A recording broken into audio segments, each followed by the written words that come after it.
Hi there! Welcome to another episode of Bloodhouse, the show where we talk about art house horror films. I'm your host, Joshua Conkle. And I'm also here. I'm your co-host, Sister Drusilla Adeline. Welcome, welcome, welcome. How are you doing this week, Josh? Welcome. I'm good. The vibes are good. I'm doing a lot of yoga. I'm just relaxing. I don't have a job, so all I do is like hobbies and hobbies plus writing. That's my life right now. You are really living the like. You might think that. The gay house husbands of Silver Lake. Although I'm like full of anxiety, of course, and all of that sort of stuff. So, I mean, that's the secret to living, period, but specifically living in Southern California, is you have this like externalized view, especially on social media and like even like around town, of like, my life is perfect and lovely. Don't ask me about it, darling. It's going great. And inside, you're like a shaking little chihuahua. Like, I know. I mean, especially in New York, you have this feeling that everybody is working all the time and everyone is just exhausted and they're going to their ad agency job or finance job or whatever, and they're just working 14 hours a day. It's the exact opposite in LA. It feels like nobody ever works. Coffee shops are full of people writing screenplays. You'll like drive down Silver Lake on a Tuesday at 10 a.m. and the brunch spots have lines around them. And it's like, does no one have a job? I know. You'll be like, it's a Wednesday afternoon. I don't have a job. Maybe I'll go for a nice hike or something. And it's like a scene there. Like, it's full of people in Lululemon, like dozens and dozens and dozens of people. And it's like, does no one have a job? The secret... I guess the answer is no one has a job. No one has a job. The secret is that there's so many people who work in the entertainment industry with such, like, seasonal work, and, like, a lot of actors who are out of work. But they get paid a lot for that one role they did. So they don't, like, so they can spend, $42 for waffles at brunch on a Tuesday. I mean, that's my situation, too. TV writing is very lucrative. It pays a lot. But it doesn't last forever. And I always feel like, and I also just listened to an interview with Jane Fonda who said this about her career, too. So she's like, I just always feel like every job is going to be my last. And that anxiety never, ever leaves. Yeah. And sometimes it does feel that way. And sometimes, by the way, you might go a year or more without working. So you still have to be careful with that money in a way. It doesn't feel super luxurious to me. Yeah. So, yeah. And that's how you end up being Nicolas Cage and starring in Bangkok Dangerous and like all those DVD movies. So listeners, this is our little financial tidbit portion of the podcast. When you sell your script, don't immediately go and buy an island. Listen, if someone said to me right now, we would like you to write the new Left Behind movie for the Christian Broadcasting Network or whatever, I'd be like, how soon do you want it? Like, here's my agent's phone number. I am a whore. I need to work. And so I feel very anxious when I'm not working, I guess, is the point. Once again, that's the point. They're like, we're doing this anti-gay, anti-union children's movie. Are you available? I'd be like, yes, here's my price. No, not really. Not really. I'm joking. Oh, my God. How are you? I am in the opposite situation where I am working 14 hours a day at my ad agency job. Yeah. Very New York coded. Yeah, right? Even down to the all-black, everyday uniform. I know. Like, very New York. It is insane. Despite the fact that I would never live in New York. I know, you're not a fan. I'm a fan of the city. I'm just like, God. If you think LA is expensive, I could never. It's brutal. There's also a reason that LA is full of New Yorkers. Like, LA is a nice reward for having spent 10 or 20 years in New York. It's so fascinating how, like, so many, like, young people with massive quotes, they're around my age, early to mid 20s, seem to be flocking more towards New York rather than LA. Mm-hmm. But then it seems like as soon as you hit between 27 and 30, it's like, time to go to LA, get the fuck out of New York. So now, I have so many friends of mine are like moving from New York to LA right now, and I'm like, yes. That happens. Yes. It happens in your late 20s, and then it happens again in your late 30s. There are like these mass exoduses or mass migrations between one city and another. Look, it's the same white people. Every city in America, it's just the same white people shuffling themselves around. Portland, Austin, New York, LA, Chicago. It's like the same managerial class of white person that are just kind of like shuffling around for their whole lives. And we are that class of white people. Yeah, I have no judgment. That's you did the white person in New York, now you're the white person in LA, and I did the white person in Chicago, now I'm the white person in LA. I will say, if you want to work in film or television, you have to be in LA. There's no way around it. Young people ask me for advice about TV writing, and the first thing I say is like, whether, with no judgment from me, good or bad, like it or not, you have to live in LA, period. That's the way it is. With film, there's like a little bit more leeway, especially if you're working in indie film, but like TV is really LA only. That's it. I would say if you're working in indie film, stay in the Midwest wherever it's cheapest, that you have like a safe group of weirdos that you can like make stuff with. Lean into that, because it's so much more expensive to make an independent film somewhere else in the world. Look at people like Joel Patrikas who are kicking massive fucking ass. But also, if you want to do what I do and design movie posters and shit like that, also stay where it's super fucking cheap, because you will get the same rate as someone in New York or LA. And you work on a laptop from wherever in the world that you need to be. Live in Nashville, live in Austin. Like, it's fucking do whatever you want. Everyone's a work from home now anyway. Yeah. How are you? Have you watched anything good? Yeah. So I had the immense joy recently. I had some friends over and we did what is like almost routine now in my house, which is like, we don't know what we're going to do. Come over, hang out tonight. We'll put on a movie or something. Order food. I'll make cocktails, typically like Bloody Marys and stuff like that. Virgin Marys for myself. And then spend like an hour wandering through my fucking DVD cabinets being like, what do we have? What are we going to watch? Could be it always ends with everyone involved putting together like a stack of like 20 movies and then like watching the trailers for all of those movies and being like, the fuck are we gonna watch tonight? And we ended up watching nothing that was even in that stack. We were like, meh, couldn't decide on anything. Scrolled through some streaming options, and then we landed on Tales from the Crypt Demon Knight, which a friend of mine had never even seen. Yeah. Despite the fact that she's a massive Billy Zane fan, much like myself, self-described Zaniac over here. Demon Knight is so goddamn fun. I love that movie to pieces. You've never seen Demon Knight? No. Okay. It's directed by Ernest Dickerson, who was a cinematographer. I think this is like his first feature that he directed. He lensed some movies that you might have heard of, like Malcolm X. And She's Gotta Have It, and good movie. Do the Right Thing. He is incredible, and it's Billy Zane as like a demon by way of Robin Williams as Aladdin genie, and Jada Pinkett, CCH Pounder, Dick Miller, Thomas Hayden Church, Gary Farmer, and the lead, the like grizzled action hero lead, is William Sadler, aka Death from Bill and Ted. Yeah. It's so good. It's so fun. And it's part of that like Robert Zemeckis Tales from the Crypt era that is just so infectiously goofy, and it takes itself very seriously. It's like a bottle film.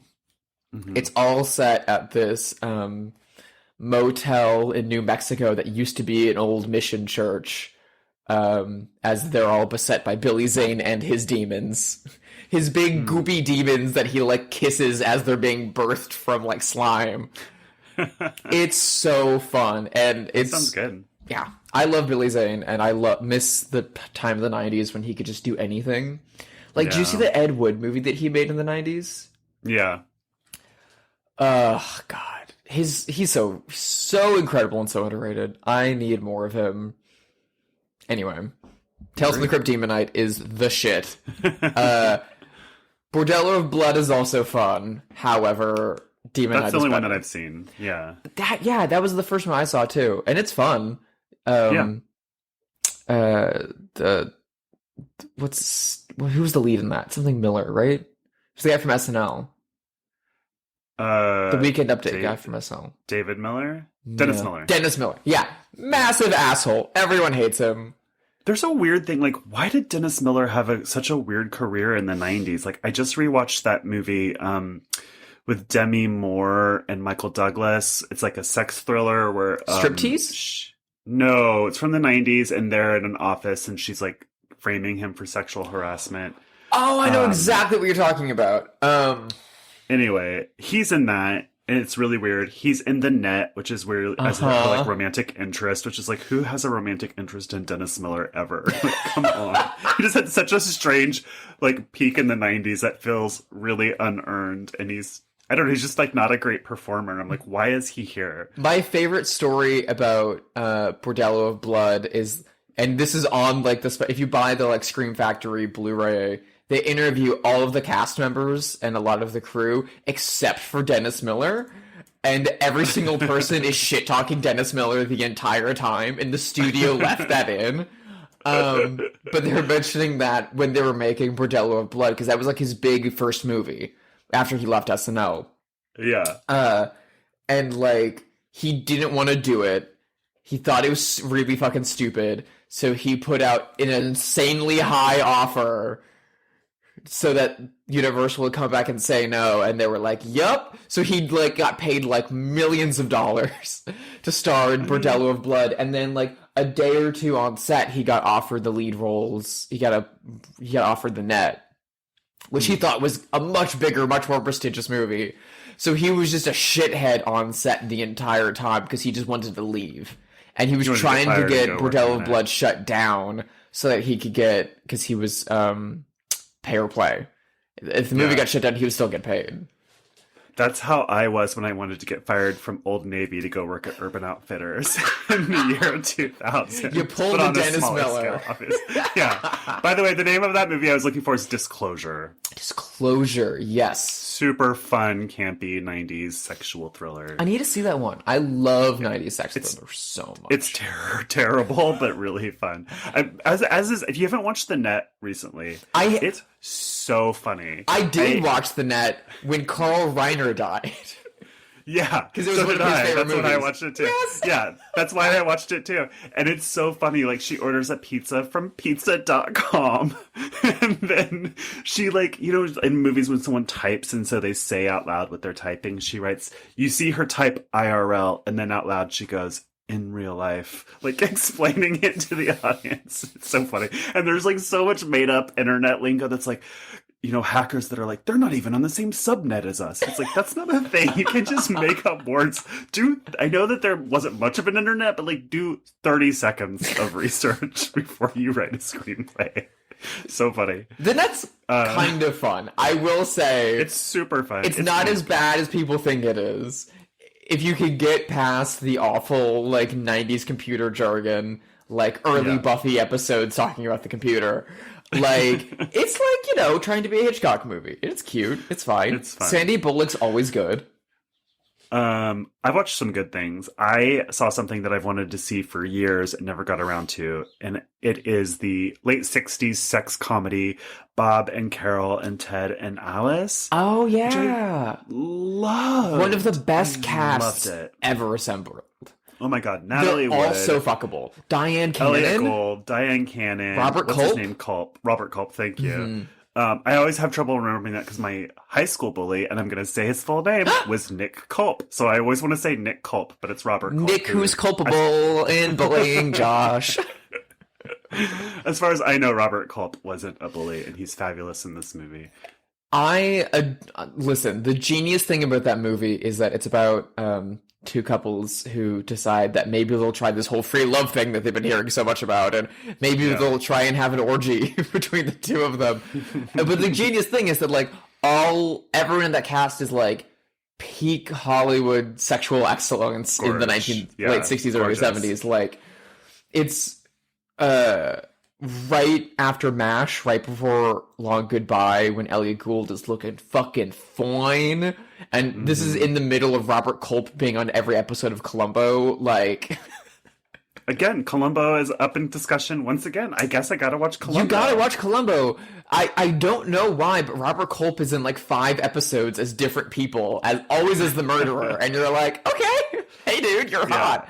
But then no one is hotter than Natalie Wood, other than maybe Diane Cannon. Like, yeah, I mean, it's just a great movie, great hangout movie. I love movies about yuppies in LA. Yeah, 2 married couples who are like about 40, so they're like older than the hippies, and they're trying to negotiate, you know, issues of fidelity and stuff in this moment of free love. It's just like really funny, but thoughtful and smart, and really grounded, and great performances, and just what a great movie. I loved it.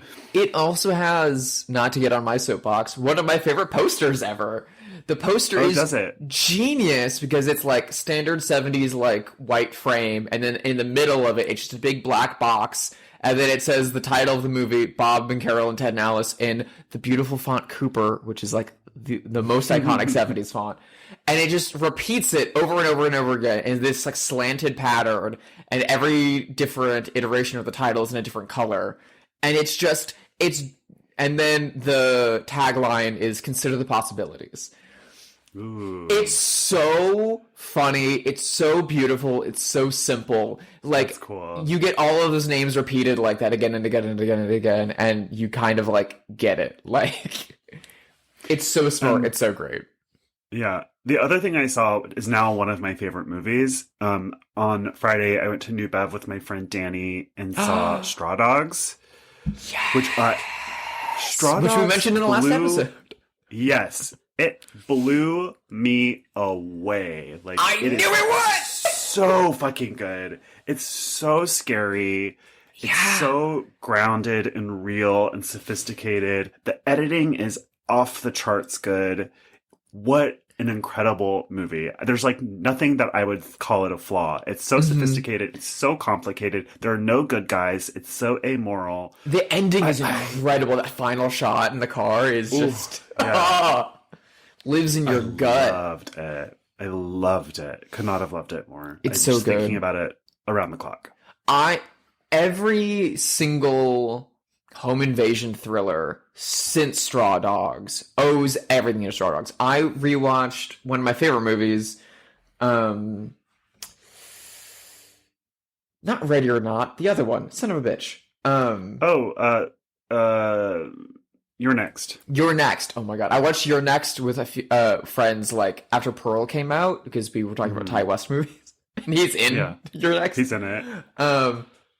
And there's a bit in You're Next when she's like going full preparedness mode, and she's like starting to set up some booby traps around the house, and she like puts on a pot of water on the stove next to a window, and you're like, we're gonna get a straw dog. She's gonna throw the pot of boiling water at the guy. And then when you finally, like later in the movie, get to the kitchen scene, and she grabs it and throws it, the burner's been off for the past hour, and it's cooled down.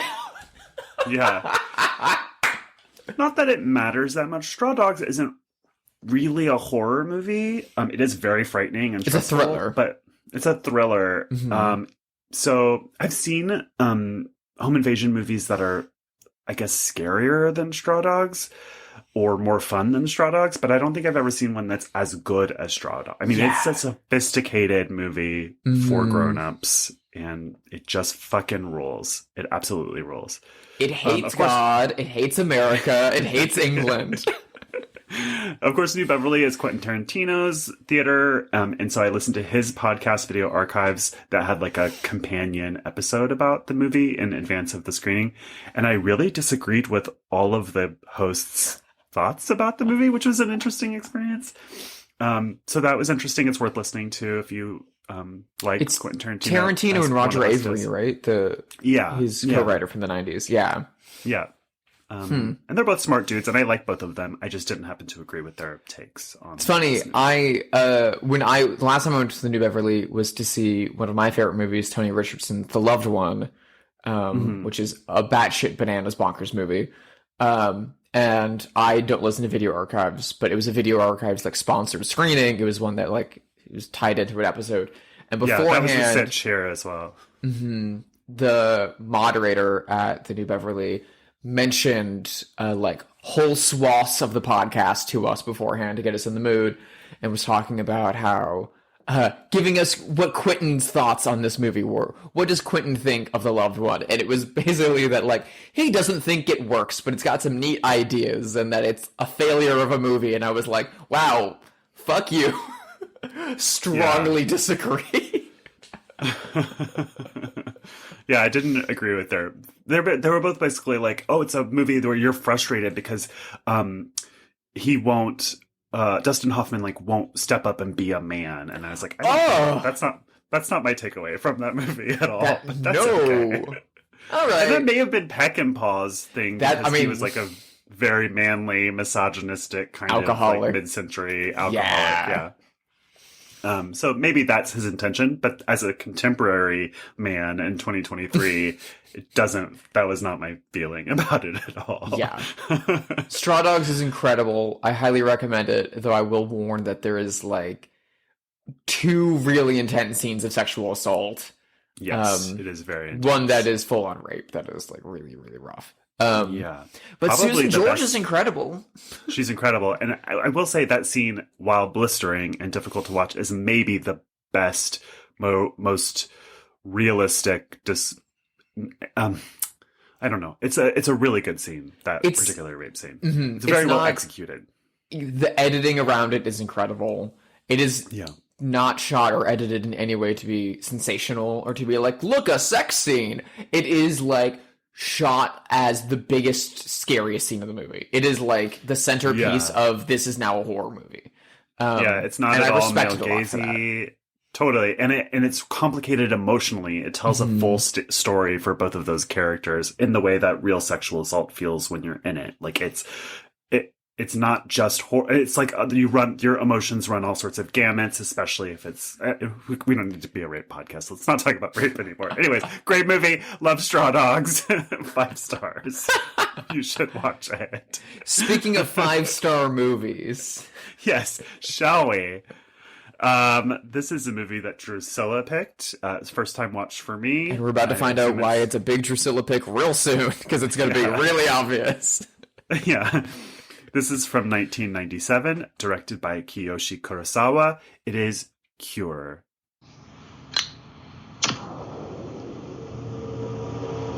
あんたの話が聞きたい。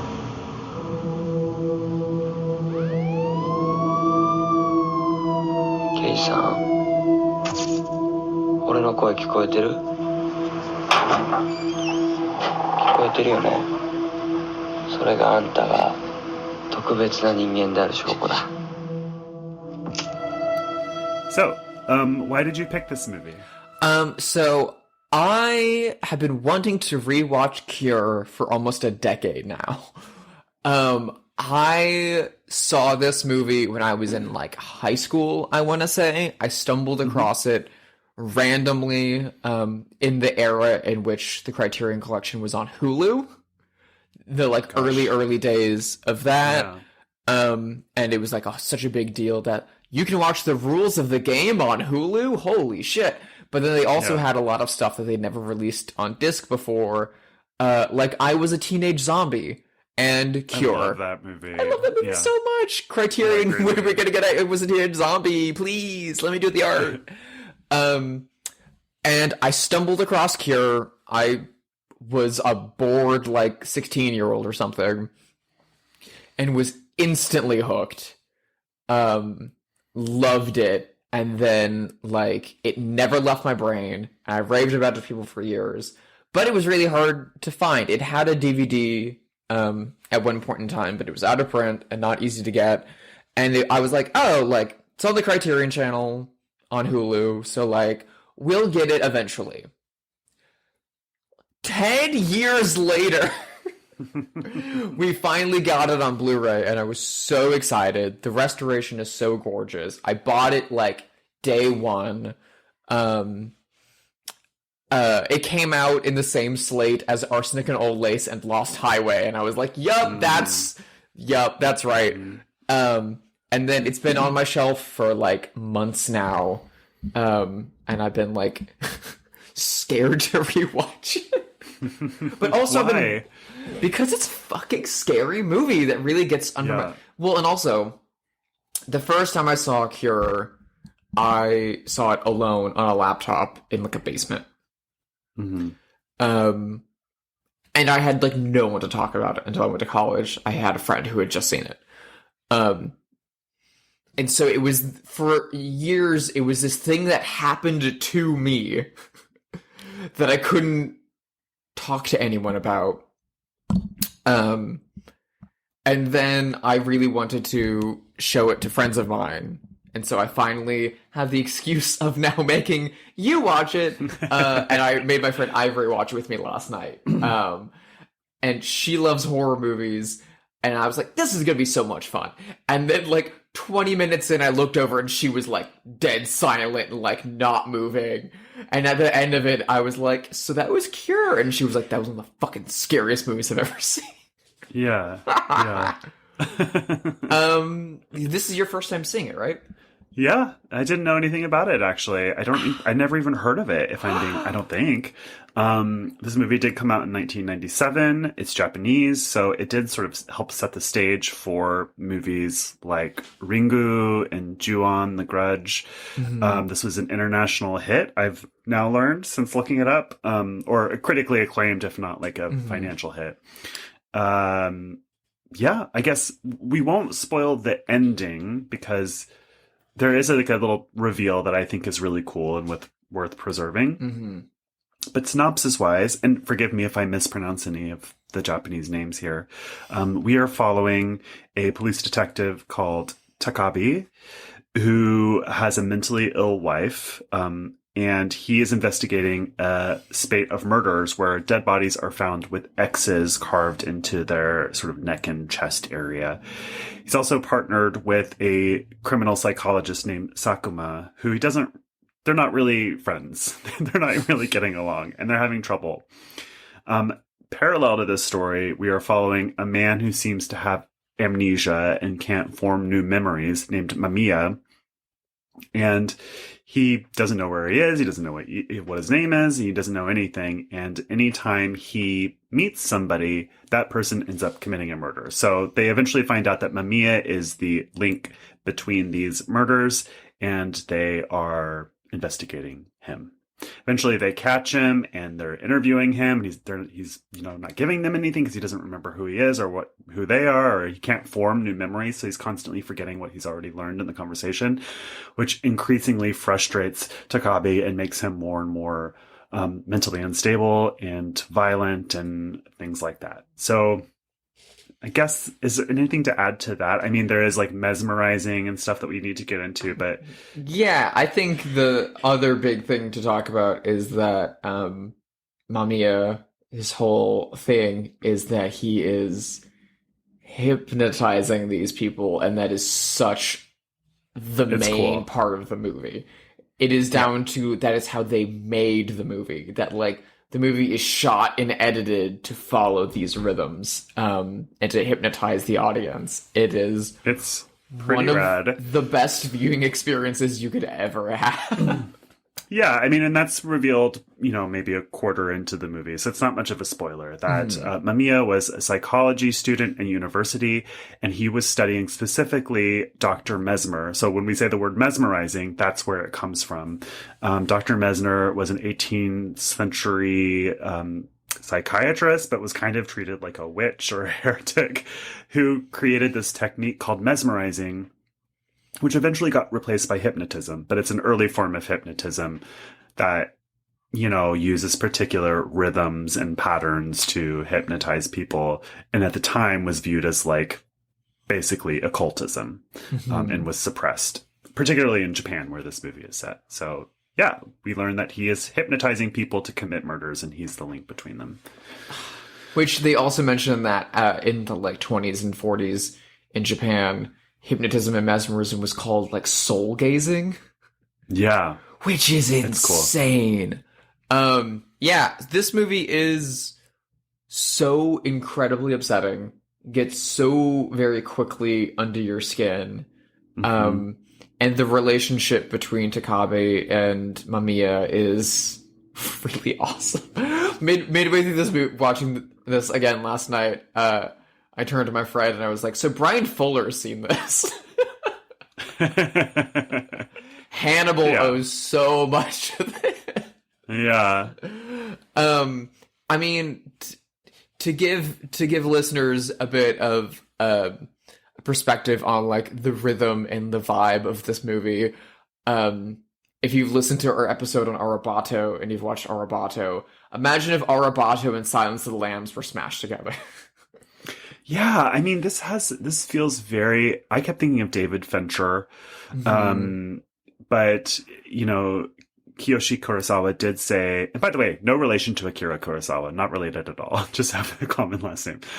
He did say he was like influenced by all of these American filmmakers like Tobe Hooper, David Fincher, Alfred Hitchcock. So he's very much aping like American crime thrillers. And it was at a moment in Japan where genre cinema was becoming more popular, and it allowed him to kind of experiment with American genre tropes. The Tobe Hooper reference is like right on the money, because it's the level of like disquiet that this movie builds, especially in its sound design, yes, and its performances, is like really reminiscent of the Texas Chainsaw Massacre.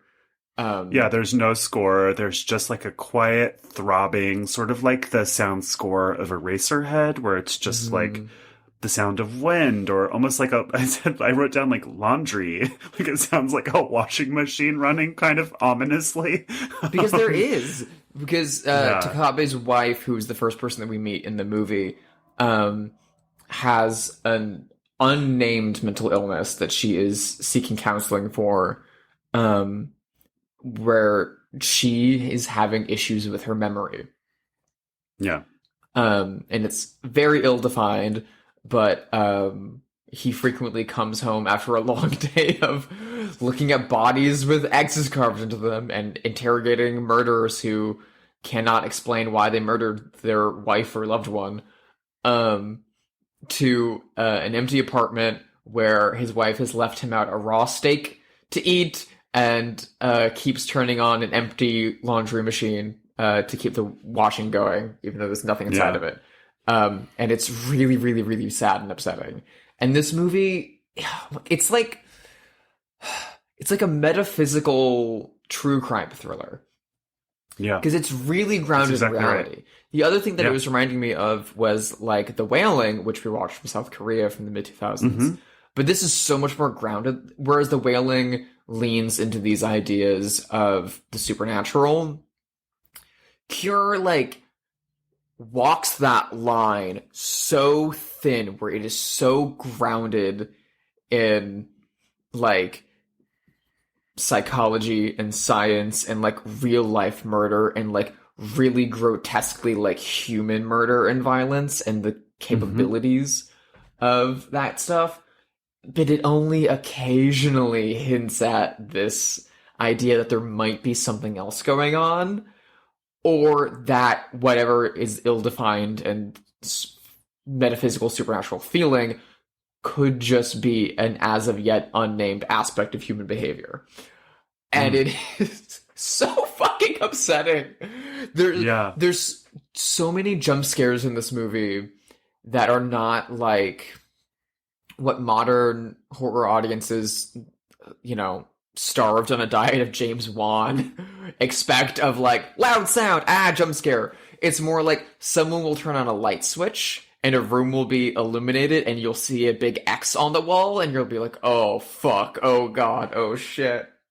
It's a very disquieting movie. I mean, it's very silent, and there are a lot of shots where there's just a person in a mostly empty room. So he's playing with space visually in a way that makes you subconsciously really uncomfortable.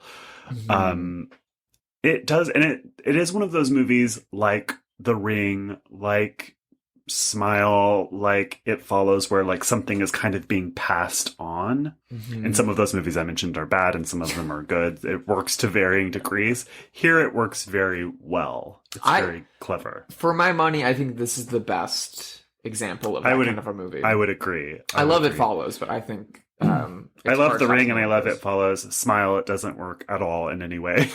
But that's okay. I mean, it's fine. You know, yeah. It is what it is. The cinematography is so outrageously incredible, and it does something that, if you know me, you would think that I wouldn't like, which is the beginning, I will say. Because the cinematography slowly evolves throughout the movie in a really subtle way that I adore. But early on in the movie, maybe the first 20 minutes or 30 minutes or so, is a lot of like locked off shots that are very low to the ground and really focus on like entryways and doorways, and like layered shots. Liminal spaces. Or characters from the distance, which is very rooted in the films of Yasujiro Ozu, which I'm not typically a fan of. But he's majorly inspired by him. Very, very much so, as are a lot of my other favorite directors, like Wes Anderson and Brian De Palma and stuff like that. So, like, using the Ozu cinematography style to create dread is actually incredible. It works so much better for me in a thriller or horror movie than it ever does in, like, a family drama about why you should love and take care of your elderly parents. And it's like, okay, sure. And slowly, as the movie goes on, we start getting these, like, really slow, subtle camera moves and, like, changes in blocking, where we'll be, like, having this really locked-off shot that'll go for, like, 5 minutes of someone interrogating someone in, like, on a roof or in a hospital. And then the camera will just, like, move on a dolly, like, rotate to the right or just slide down to the right. And then it'll sit there for a while, and then it'll just, like, move a little bit more. And it just keeps this very languid rhythm. And then slowly, as the movie goes on, it keeps a lot of those locked-off shots, but the editing starts getting a little fucky. You start getting, like, jump cuts of, like, other scenes that either you have seen or you have yet to see. And then as we get closer and closer to the end, the camera starts getting higher on our actors rather than being lower down. And it starts to get a little more handheld as we get closer to the end. And it is so incredible. And the editing gets you to a place near in the back half of the movie where you can't be sure what you're seeing is happening or not. Yeah. The pace in this is very much part of it. I mean, Arabado is a good comp because in Arabado, you know, that's a movie about the film camera being a vampire, essentially. And you kind of get the sense that the film itself, the film that you are watching as the viewer, is the monster. And it's like kind of casting a spell on you. There's a similar feeling here where, you know, this killer is using, tempos, rhythms, voice patterns, hand gestures to hypnotize people. And it feels like the film is hypnotizing you. It's a very hypnotic film. It's very effective. And I did appreciate the way that Kurosawa, he locks off a scene. You have a wide shot of two people talking and he just stays there. As opposed to in a more commercial film, you're used to like intercutting, close-ups, mid-shots and stuff like that. He just lets it play like almost like a theater scene or like a little diorama or something. It's very effective because it makes you feel really uncomfortable. This is just such a well-directed movie. So well-crafted. There's a really lovely, what in any other movie would be a throwaway shot where Takabe goes to a laundromat. And it is one of the most upsetting scenes. Nothing happens, right? Nothing happens, but it's really, really, really upsetting because you get like a big, wide exterior shot of the laundromat, and it's off center. Yeah. As he like enters, and you just hear the dialogue. But it's off center because it's including a little part of the laundromat to the left of the entrance, where there's a clock and a big pendulum moving back and forth on the left side of the frame. So you're already disquieted and a little off ease because you're kind of off balance with the composition of the frame. But then something outside of like your periphery is giving you that classic like metronome back and forth hypnotic gesture that's you're not noticing and focusing on. Mm-hmm. And then when they finally cut in to the laundromat, the first thing they do is give you a jump cut of an insert of a red dress flashing in front of the camera really quickly as it's moved around the conveyor belt, and then it moves into your standard 2-shot. And it works like a hypnosis trigger, like a drop trigger. Yeah. This is the episode in which we're about to find out that Drew knows a little too much about hypnosis. Well, what do you know about hypnosis? Have you been hypnotized? Or I didn't know that you were interested in hypnosis. Yeah. This is where I find out if my mom listens to this podcast or not. So I'm into hypnosis. In that way, we'll say. Okay. I'm a big fan. I've done a lot of research. I've been hypnotized. I'm really into it. I'm so curious about it. I know a lot of people in LA, like flaky LA, do it as like therapy. I don't do it as therapy. I mean, I'll do it to relax sometimes. But like, I don't know, it's fucking erotic. Ooh, okay. That's all I can get at without showing too much of myself on this fucking episode, which is gonna be tough to do because part of the reason why I love Cure so much and why Cure is so terrifying to me is it's because it's taking something that I typically find very, inviting and erotic and fun, and being like, this is terrifying. This will make you murder people. Yeah, it makes the movie so much more enticing and so much more fun. And there's not that many movies about hypnotism, and this is like maybe the definitive one. Yeah, I love it. I think it's so fascinating and so interesting. I've got a lot of like old books from that era about hypnotism. The way it was used is like stage magic and all that kind of stuff into being thought of as like a serious psychological thing, which it genuinely is. It's a real tool. It's like, it's real, first of all, and really it can be used for good. And I mean, now in psychological circles, we're like even further past hypnotism. Now there's EMDR, which is almost like a drug-induced hypnotism to a degree, which is like insanely powerful. But like this, Kiyoshi Kurosawa did a lot of research, I will say. And it shows both in the way that Mamiya treats his subjects, but also in the way that Kurosawa edits and paces and shoots this movie. Mamiya uses both a lighter that he keeps at hand to hypnotize people, which the first time we never see the lighter, but we just see the flame out of focus in the foreground in a really upsetting way. But in instances where he's not able to use his lighter, he uses other things at hand, like a glass of water that he's able to spill.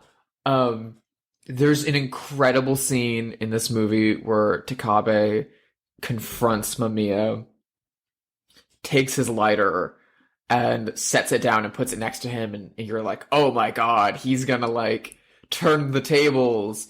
And then we get this horrifying low shot underneath Takabe, where we see the lighter just a little bit out of focus to the left, and we see his shadow cast up to the ceiling, and then the shadow like expands and gets bigger, and it's been raining this whole time, and it's a giant, like, all of a sudden the water comes through this one spot so severely that this part expands and then just rains down perfectly on the lighter to put it out, and nothing else. It's really cool. I mean, this movie does a really cool thing that I think is rare these days, which is it's sort of it's a grounded supernatural in a way, or like it's flirting with the border between science and the supernatural in a way that is really grounded, and the way that science and the occult can sometimes overlap, especially historically. You know, it has the feeling of like the Order of the Golden Dawn from the early 21st century, or the early 20th century rather, which was like a experimental group of people who did these like created these insane rituals using sacred geometry, and like, so they were like using science to try to get at supernatural ideas. And that is in fact where hypnosis comes from. I mean, it's very real, it's scientific, but it comes from this sort of like occult impulse that used to be more common. I mean, alchemy is kind of this, which was around forever. There's a lot of examples of this. And something I'm really interested in. I really like when movies or books or whatever have stories about people using ritual or magic or occultism in a way that's really grounded, and you don't necessarily see the effect of it or know if it's real or not, but it's effective anyway. This movie does that so well. It really walks that line. It's very grounded. It's very grounded, but there's even a suggestion of an idea later on in the movie that all of this might be a precursor to something larger. This might be like invoking a ritual in some way, but that's also hard to know if that's something we should take as fact or not, based on the person who's telling us this and what we're learning as the movie goes on. The movie does such a really good job in the way that it presents the story, at getting inside of the characters' minds and presenting dream spaces and liminal spaces really, really beautifully in a way that like gets at unsettling, terrifying surrealism without like having to go wild nutso on you. It's able to do the incredible thing that works in, say, like The Street Journal of the Bourgeoisie or in the best of Stephen King's books, but not adaptations, of things feel normal, things feel consistent, we're following this logic, and then all of a sudden, something's where it shouldn't be. A monkey carcass is in a room that it's not supposed to be in. Something is not where it should be. There's an incredible scene where Takabe is taking his wife to the medical facility that she goes to. And they're on the bus together, and she's staring out the window and talking about this vacation that they're going to take. And it's really heartbreaking. It's really grounded. And it really gets at the pain of this kind of a relationship, where one person takes on the role of a caregiver and another person is suffering from this mental illness. But the like rear projection outside the windows of the bus are like this cloudscape. Yeah, no city or anything, just gives clouds. This feeling of like them flying. And you could normally see a scene like this and be like, okay, this is like from the wife's perspective. This is like a like kind of surreal step outside of the movie to get us at this feeling that they're in. And that's the only time we're going to get it. Later in the movie, entirely unrelated to the wife, Takabe rides the bus himself, and it is the exact same effect. And you're like, oh, this is something else. There's a really insanely upsetting and horrifying scene where Takabe comes home and sees something at his house that shocks him to his core and is incredibly upsetting, and I'm not going to say what it is. And you just sit there and live in it for a while, and then all of a sudden it cuts to a reverse angle, and that's not what's happening. It's undone, It's hard to know what's real a lot in this movie. And sorry, I lost my train of thought. Oh, you just dropped out. Your audio just dropped out. No, I paused because I lost my train of thought. Oh. You just moved your lips, and the timing of that was really weird and surreal. Anyway. This movie fucks with your brain. Yeah. After we watched it the other night, my friend Ivory was comparing it to Lake Mungo in that way. which I think is also a fair comparison. It's a good comp, yeah. Because it's a similar sense of dread. Yeah.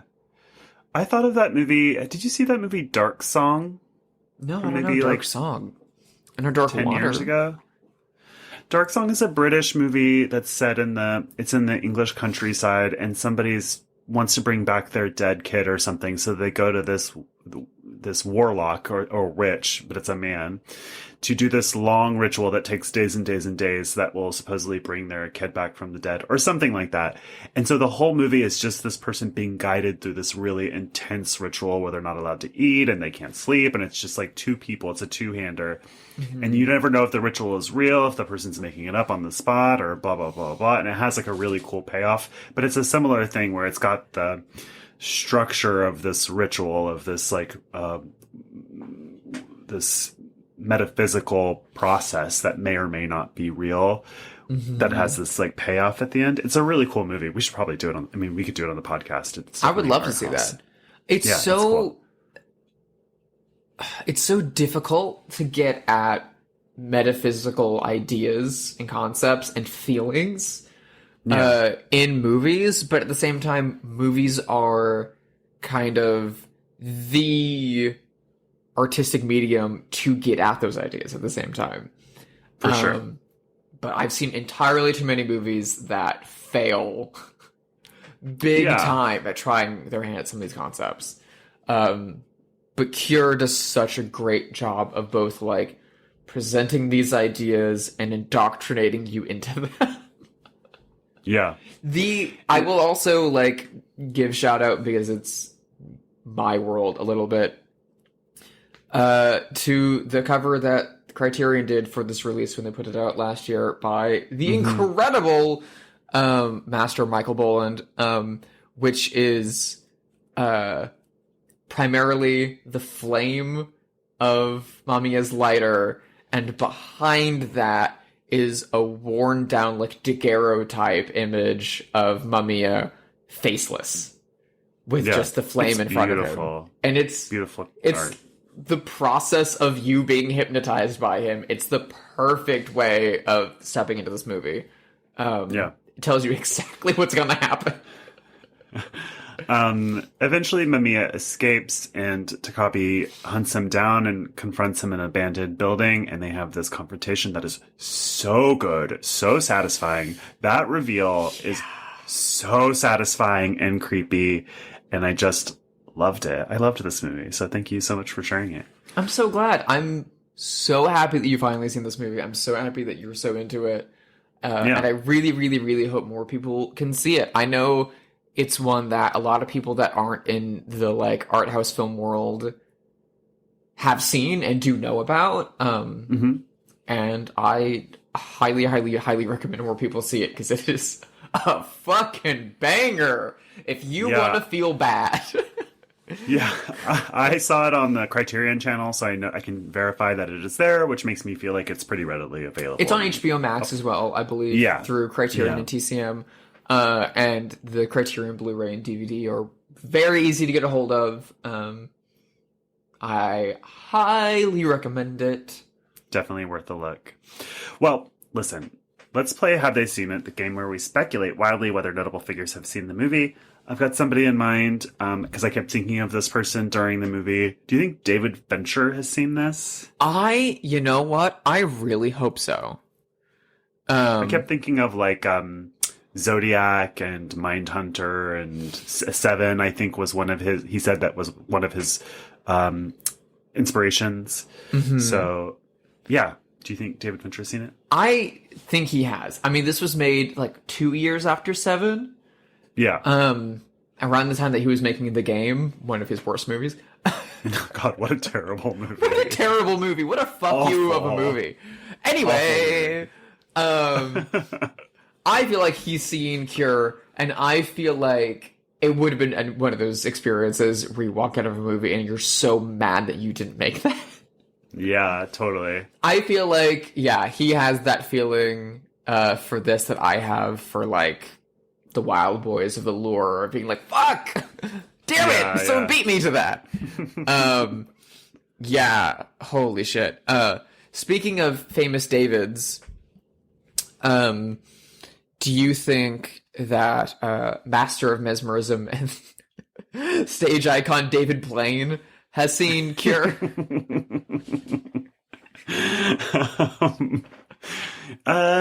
No, I don't think so. I don't think Dave. Well, I don't know the hypnotism angle. No, I don't think so. I don't get a cool film bro vibe from David Blaine. He is a bit of a nerd. Yeah, but that's different than being a film nerd. That's true. I mean, he could just be into comic books. That's yeah. I feel like he's seen it. I feel like there's a world in which he's seen it. There's it's been out for 20 odd years, and it's yeah. I feel like, especially J horror movies are really big outside of some circles. I feel like he maybe has seen it, and I feel like if he has, he fucking digs the shit out of it. I think he would like it, probably, yeah. I feel like he would find it super upsetting of you're not supposed to do that. You're not supposed to do that. Oh my god, oh shit. I feel like he would have a lot of fun. Yeah. Yeah. I feel like Chris Angel definitely has not seen it. Oh my god, anytime I think of Chris Angel, I just rewatched Bridesmaids, which is one of my favorite comfort comedy movies. And the Ellie Kemper movie when they're on the plane to Vegas, she's like, I'm so excited. I want to see Chris Angel, but I'm scared. Yep. Oh my god. Chris Angel's definitely seen this yes. movie. He's the edgelord magician. Of course he's seen this. I went in this movie knowing nothing about either of these people, really, believing that Kiyoshi Kurosawa was maybe Akira Kurosawa's son, which is not true at all. There's no relation. But I did look it up, and Akira Kurosawa died the year after this came out. So do you think Akira Kurosawa saw this movie? No way in hell. No, no, probably not. He was so old at that point. Yeah, he was ancient. Dragging him to the theater to see this, and also literally on death's door, by the way. Yeah, being close to death and watching Cure doesn't sound like a good time to me. No, that's let's take Grandma to watch Henry, Portrait of a Serial Killer, or something. Not a thing to do. Oh my god. Jesus fucking Christ. Okay. So, because hypnosis is a form of therapy for some people, it's stage magic for others. Other people don't believe in it entirely. But it's also, there's both an occult and, to other degrees, kind of almost cult feeling to Cure a little bit in some ways. And speaking of cults that hate psychotherapy, do you think that David Miscavige, head of the Scientology, has seen Kiyoshi Kurosawa's Cure?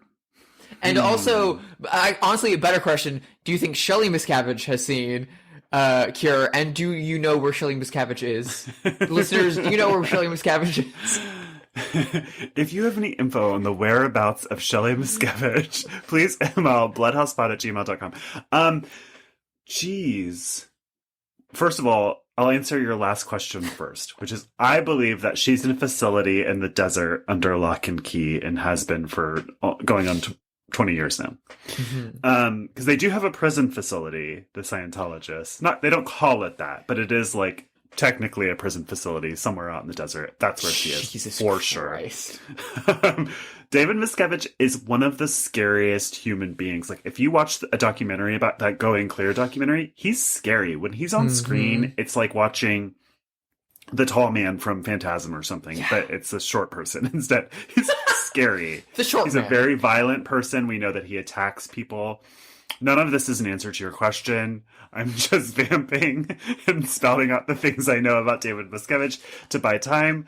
And I say, yeah. I don't know why. My gut is yes. I feel like he hasn't seen this movie, but I feel like if he did see it, he would like have some like Dennis Reynolds response of like taking notes. That's why I said yes. I feel like there's a part of me that thinks that he is somebody. So he's if you haven't seen him, he's short and kind of like gingery and pretty dorky looking, like wearing khakis and stuff. But he's scary. There's something about his presence that is scary. So I feel like he gets into his Tesla and the music that comes on is like Scandinavian death metal. I think to unwind after a long day, he like has a glass of wine and puts on Angst or Henry Portrait of a Serial Killer or things like that, Faces of Death. Like, I think he's truly an evil person, and for that reason I think that he would really like this movie. Yeah. Plus it confirms his biases, right, against things like psychology and science, and yeah, I don't know.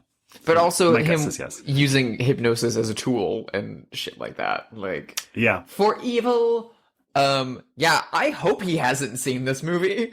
Stay away. If you're listening, David Miscavige, fuck off. You can't sit with us. We don't want you. Yeah, not one of us. David Miscavige, you would hate Cure. It's not for you. You wouldn't enjoy it. Don't watch it. And if your wife is listening to this, call me. Shelley, you gotta reach out to somebody if you can. You've got to get out of there. We've all read Room by Emma Donoghue. There's gotta be a way for you to escape. Anyway, thank you for listening to this episode of Bloodhouse. If you liked it, please rate it wherever you listen to podcasts. You can email us at bloodhousepod@gmail.com. You can follow us on Twitter or Instagram, bloodhousepod. Drusilla, where are you these days?